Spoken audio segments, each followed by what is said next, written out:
বেশিরভাগই জয় পেয়েছেন আওয়ামী লীগ সমর্থকরা। সবশেষ খবর জানাতে বরিশালে আছেন সহকর্মী শাকিল মাহমুদ এবং রংপুরের পীরগাছায় আছেন নাজমুল ইসলাম নিশাত। সরাসরি যাচ্ছি বরিশালে শাকিলের কাছে। শাকিল,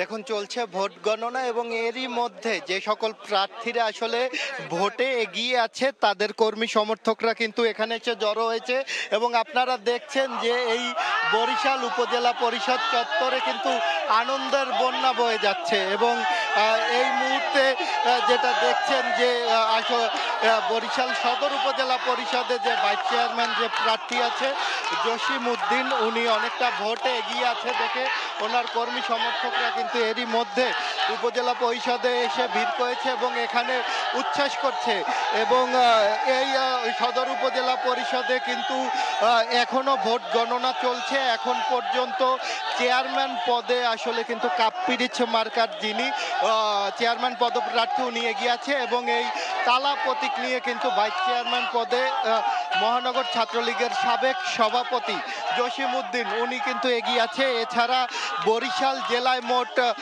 দুইটি উপজেলায় আসলে এই উপজেলা পরিষদ নির্বাচন হচ্ছে, একটি হলো বরিশাল সদর আর একটি হলো বাকেরগঞ্জ এবং শুধু এই বরিশাল সদরের পাশাপাশি আমরা যদি বলি যে বাকেরগঞ্জ উপজেলায়ও কিন্তু ভোট গণনা চলছে এবং সেখানে চেয়ারম্যান পদে কিন্তু বাংলাদেশ আওয়ামী যুবলীগের সিনিয়র যুগ্ম সাধারণ সম্পাদক যিনি আছে বিশ্বাস মতিউর রহমান বাদশা, উনি কিন্তু এখন পর্যন্ত কিন্তু এগিয়ে আছে বলে কিন্তু আমরা জানতে পেরেছি এবং যতই আসলে সময় ঘনিয়ে আসছে ততই আসলে সেন্টারগুলোর ভোট গণনা করা হচ্ছে এবং প্রতিটা মুহূর্তে কিন্তু আসলে ভোট বাড়ছে এবং আমরা কিন্তু দেখছি যে যারাই আসলে বিজয়ের প্রায় দ্বার প্রান্তে প্রতিটি জায়গায় কিন্তু তাদের কর্মী সমর্থকরা আনন্দের বন্যা বইয়ে দিচ্ছে এবং সব জায়গায় আমরা দেখছি যে আনন্দের ঘনঘাটা। এই ছিল বরিশাল থেকে আমার কাছে থাকা সবশেষ। আমরা যাবো একটু রংপুরে,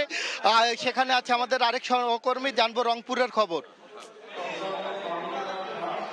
আমি এখন রয়েছে পীরগাছা উপজেলা পরিষদ হলরুমে। এখন কিন্তু সবাই মূলত বলা যায় যে অপেক্ষার পালা কে হচ্ছেন এই উপজেলা পরিষদের কাণ্ডারি এবং ইতিমধ্যে আমরা দেখেছি যে এই উপজেলার যে 113টি ভোট কেন্দ্রে সেই ভোট কেন্দ্রের ফলাফল কিন্তু উপজেলা হলরুমে চলে এসছেন এবং এখানে যে রিটার্নিং কর্মকর্তা যিনি মূলত ফলাফল ঘোষণা করছেন ইতিমধ্যেই কিন্তু 113টি ভোট কেন্দ্রের ফলাফলই কিন্তু তার কাছে পৌঁছে গিয়েছে এবং তিনি কিন্তু একে একে সবগুলো কেন্দ্রের ফলাফল ঘোষণা করছেন এবং আমরা যতটুকু এখন পর্যন্ত জানতে পেরেছি এখানে আব্দুল্লাহ আল মাহমুদ মিলন যিনি মোটরসাইকেল প্রতীকে ভোট করছেন তিনি কিন্তু আসলে ভোটে এগিয়ে রয়েছেন। পাশাপাশি এই উপজেলাতে মূলত 4 জন চেয়ারম্যান পদে প্রতিদ্বন্দ্বিতা করছেন এবং 113টি যে ভোট কেন্দ্র রয়েছে এখানে ভোটার সংখ্যা রয়েছে প্রায় 2,80,000-এর মতো এবং আজকে দিনব্যাপী আমরা দেখছি ভোটাররা কিন্তু তাদের ভোটাধিকার প্রয়োগ করেছেন। এখন আমরা দেখছি এই হলরুমের বাইরে যারা কর্মী সমর্থক রয়েছেন যারা মূলত ভোটাধিকার প্রয়োগ করছেন সবাই কিন্তু অপেক্ষা করছেন এবং একে একে ভোট কেন্দ্রগুলোর ফলাফল ঘোষণা হচ্ছে এবং একই সাথে আপনাকে জানিয়ে রাখি রংপুরের যে দুটি উপজেলার আজকে ভোট গ্রহণ হয়েছে, একটি হলো রংপুরের পীরগাছা এবং আরেকটি রংপুরের কাউনিয়া। ইতিমধ্যে কিন্তু রংপুরের যে কাউনিয়া উপজেলা সেটির কিন্তু ফলাফল আমাদের কাছে এসেছে। সেখানে আনোয়ারুল ইসলাম মায়া মোটরসাইকেল প্রতীকে যিনি নির্বাচন করেছেন তিনি বিজয়ী হয়েছেন, সর্বশেষ যে খবরটি আমরা পেয়েছি।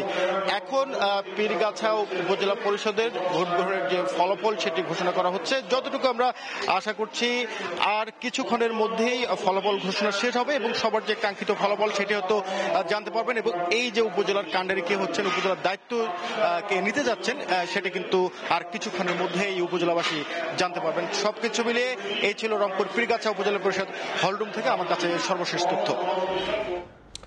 উপজেলা নির্বাচনের ফলাফল ঘোষণা নিয়ে বিস্তারিত জানাতে রংপুর থেকে নাজমুল ইসলাম নিশাত এবং তার আগে বরিশাল থেকে যুক্ত হয়েছিলেন সহকর্মী শাকিল মাহমুদ।